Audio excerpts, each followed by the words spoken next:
Hans Hauch, the older boy that you see in this photograph, lived a remarkable life.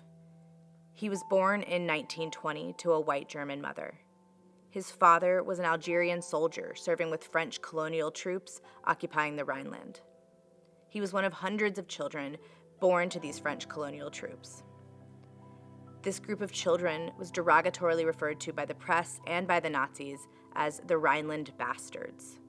Hans was raised by his mother and his grandmother in Germany. He strongly considered himself to be German and felt welcomed within his family and mostly within his community. Hans's life was affected not only by prejudice from his classmates, but also by Nazi ideology.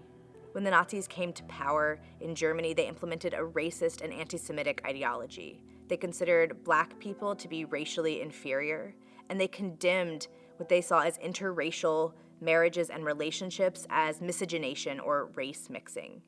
So Hans and the other multiracial children of the Rhineland were a subject of their particular hatred and ire.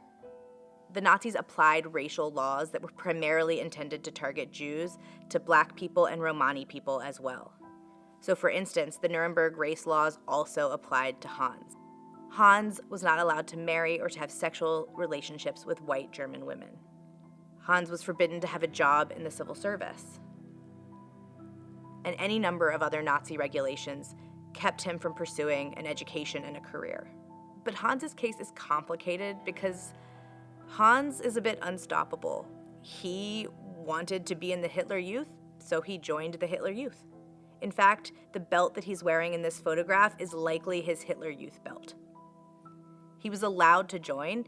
He, for a few years at least, enjoyed the activities because the Hitler Youth was often about not just Nazi ideology, but also about marching and military exercises and going on hikes. And young Hans thought that was fun. But Hans's life was always two sides. On the one hand, he was allowed to join the Hitler Youth. But on the other, he was considered racially inferior and, in the mid-1930s, forcibly sterilized in a secret Gestapo program. During World War II, Hans eventually did join the German military. He was captured as a POW and spent years in captivity in the Soviet Union. Hans survived World War II and Soviet captivity. He went on to give testimony and interviews about his experiences as a multiracial boy and man living in Nazi Germany. But Hans is one of the few multiracial children from the Rhineland who survived. Scholars are still working to try to uncover what exactly happened to the others and to document their fates and their stories.